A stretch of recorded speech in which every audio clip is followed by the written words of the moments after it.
Lesson 1, probably the most important lesson out of all of them. And that's because we're going to talk about metabolism. Now, if your metabolism is working for you, everything that you do is going to have so much more impact. So that's why we have to start with the most important. And it's interesting, if I talk to someone about their metabolism, most people know that it's valuable to have a fast metabolism, and they know that it's bad to have a slow metabolism. But most people don't even actually know what a metabolism is. So we're going to talk about that in this lesson. We're going to talk about how to identify a bad plan. We're going to talk about where to start. We're going to talk about all the most important things that are relative to everyone. So if we look at, regardless of when you have started this, there's going to be all these crazy plans and diets and cool names and packages and things swimming around all the time. Carb diets, you can see fat diets, high protein, low protein. There's all these cool things coming out all the time, and they're always just repackaging themselves and regurgitating and coming out with cool new wrappers and all that sort of thing. The problem with all of those diets is that they prey on people who actually know nothing about metabolism. So that's why we need to talk about this stuff now, because over the next 3, 6, 12 months, however long you're signed up for, the key to all of this is actually to implement the steps in a way where we speed your metabolism up. So your metabolism is going to get stronger over time. And if you do that correctly, what happens then is you start getting better and better results from the same amount of work. You don't have to work harder. Your body actually starts working for you. So that's why everything is key. If you know what a metabolism is and how to program it effectively, not only will you start to feel like you can put less effort in and get a better result, but also you won't fall victim to the next cool diet or diet plan or philosophy or cool new wrapper that comes out. You'll be able to see these new diets and plans as they come out and go, oh yeah, that's a bad plan. That's a bad diet. That's just a repackage of this, this, this, and this. So that's why we have to start with the most important stuff first. What is a metabolism? How do you program it for best results? And how do you implement a plan that's not only customized to you, gets you the result that you want, is sustainable, but actually speeds up your metabolism over time? That's the key to all of this. So if you understand that part, the rest is going to be cake. So let's look at sustainability. So a new plan or a new diet has just come out. Always ask yourself these 3 questions. So there's going to be some sort of cut this, eat more of this, do less of this, do more of that. So when you look at the actual components of any plan that comes out, these are the 3 questions you want to ask yourself. First of all, is it going to make you look better? Because that's what everyone wants. Whether they say it or not, everyone wants to look better. And that means, does it improve our body composition? So more muscle or less fat or both? Is it going to do that? Every plan is going to promise that, because that is what everyone wants. No one goes on a plan because they want to look worse, let's be honest. So if it looks like it's going to make us look better, that's the first thing that's going to hook us in. But then the next part is it's going to make me feel better. So if you're cutting carbohydrates, for example, are you going to feel better? No, you're going to feel like shit. So is it going to improve our health? Is it going to make us healthier, or is it going to make us feel crap, like low energy and things like that? And also, is it going to improve the way the body functions? So what will our energy levels be like when we're on this plan? What are we going to feel like in the morning when we wake up? Are we going to feel groggy? Stuff like that. So whenever a new plan comes out, ask yourself, is it going to improve how I look, how I feel, and how I function? That's the golden triangle. And if I go with bodybuilding as an example, because obviously that's my background, a lot of first-time athletes get into the sport and they work to make themselves look better, but they sacrifice how they feel and how they function.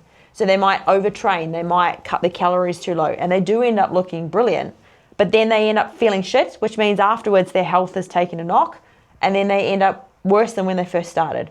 So a good plan is going to have longevity because it's going to improve how you look, how you feel, and you function. So always ask yourself that every time a new diet comes out, will it improve how I look, how I feel, and how I function? And if one of those points is not being met, it is a bad plan, because it means that you won't be able to stick with it. Something's going to fall down somewhere along the line, and you're going to have to stop and go back to what you did before.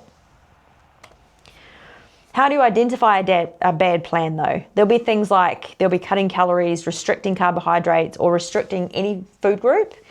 There'll be things like telling you what to eat and what not to eat. So there's no learning involved. You're just kind of just following a plan blindly. So you have no idea why you're doing what you're doing. You're just being told what to do.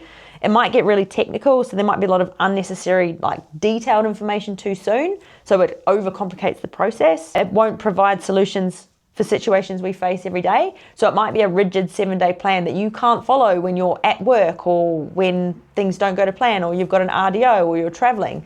So it needs to be adaptable. A good plan you'll be able to adjust it to the person rather than person having to adjust themselves to the plan. So it's like fitting a square peg in a round hole.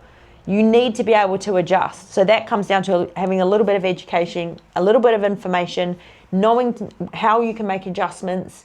It doesn't overcomplicate, so it's nice and simple and easy to understand. And a bad plan is going to be difficult to refine, so you won't be able to contour it to your family's lifestyle. And I see this time and time again. If you're eating something but you wouldn't feed it to your children, there's a pretty good sign that what you're doing is not healthy. So if your kids are eating what you eat, that's a good sign that it's not only healthy, nutritious, and sustainable, but it's less time for you as well. So if the mum in the family is cooking one thing for herself and something else for the family, mums are busy already to begin with. They don't need to invest more time in something that's not going to help them. But also, what does that say about what you're eating? If you wouldn't feed it to your children, does that mean that it's not nutritious enough? So these are all the little things that you can look at when you see new plans come out. Is it going to be easy to refine? Is it easy to understand? Is it easy to implement? Can I adapt it when my life changes? Because life does change.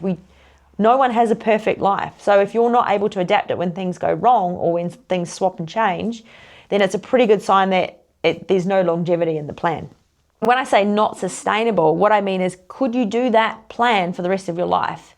And if not, then you're not going to keep the result. So you need to be able to have a plan that's adaptable, works for you right now, but also it's not the type of plan where you feel like you're actually hanging out for it to end. If we look at metabolism as a whole, what exactly is it? I think the easiest way to describe this, because your metabolism is a lot of different things going on, but I think the simplest, easiest way to understand what a metabolism really is that it's like a soup of reactions that determine how we look, function, and feel. So that's the golden triangle. If you've got a good, strong, optimal metabolism, you'll be looking good, you'll be feeling good, you've got good energy in the morning, you sleep well, and you hardly ever get sick. Now, that's obviously a perfect scenario, but this is something that we should all be committing to right now for the rest of our lives. How can we optimize our metabolism so we're feeling great, we're looking great, we hardly ever get sick, good immune system, well rested? Now, that's obviously easier said than done, but that's why we're all here, right? That is why you're here. That's why I'm here, is because for us to get to the result we want, the physical result that we want, we need to make sure that our metabolism is absolutely roaring, because then it's going to be easier for us to get that result. So it's like a soup of reactions that determine how we look, function, and feel. That's probably the easiest way. So we call it, the nickname for your metabolism, we call it the hairy bag of chemical soup. So if our metabolism is working optimally, we're looking good, so our body composition ratio is great, high muscle, low body fat. We almost never get sick. We've got good energy levels. That's a good sign that your body is working for you. The only way to get the result we want, so this is the physical result that we want, because that's why we're all here. So we either want more muscle, less body fat, or both. We want to have better energy levels. We want to feel good in our skin. We want to be proud. We want all that sort of thing. But in order for us to get that, success is a byproduct of optimizing our metabolism. So if your metabolism is at its most optimal, it's going to be much easier for you to get that result that you want. You're not going to have to work against your body. You're actually working with your body. So that's always going to be the key. So if we look at the factors that influence our metabolism, if you imagine a pie chart, or I'll put one on the screen for those that are watching, imagine a pie chart. The biggest, most impactful part of this is actually muscle mass. So 66% of our metabolism is determined by how much muscle mass we have. So that means a person with a high amount of muscle will have a faster metabolism and a higher metabolic rate than a person that has hardly any muscle. So the more muscle you have, the more optimal your metabolism is. And that's because there's more active tissue in the body, there's more stronger immune system. So even though people often say it's 80% diet and 20% exercise to get the result you want, a better way of looking at it as it's 100% diet and it's 100% exercise. But how much muscle tone we have actually determines how much result we get from the training and the eating. So I know it sounds counterintuitive, but this is all based on scientific research. So when it comes to the exercise, it's actually only 17% of our metabolism. So what that means is it actually doesn't matter if you do 1 hour of training a week or 200 hours of training a week. I know I'm exaggerating, but that exercise component only contributes 17% of our metabolism. So even if you're doing the best, most optimal training, you're doing the exact right scientifically based training, it's only going to have 17% impact on our metabolism. So really, you might not know yet the most optimal way to train, but that doesn't mean you shouldn't train. It just means you should get in and do some training. But over time, we all need to work to build muscle, because the more muscle we have, the better result we're going to get from the training that we do. So if you take two people, one of them has got lots of muscle and the other one's got almost no muscle because they haven't really been to the gym yet. The person with lots of muscle is going to get a better result from the training that they do and the food that they eat. So this is why right now we all need to commit to building muscle. Like, this is the key for everything. This is not just for the way we look. This is longevity. This is slowing down the aging process, improving bone density. The benefits of strength training and working to build muscle are just endless. So if we look at this pie chart now, or you imagine that in your mind, 66% of our overall metabolism and the results we get from what we're doing is determined by how much muscle we have. Now, the sad news is that it takes us a long time to build muscle. It takes years. So if you commit now and then you never ever stop trying to build muscle, you're going to be much better off with someone who's spent their whole life basically just keeping their calories low and not trying to build muscle at all. So to get a head start, commit now. Strength training, building muscle for the rest of our lives. And then what will happen over time is, as you progressively increase your muscle tone, then that 17% exercise and the 12% feeding is going to have more of an impact.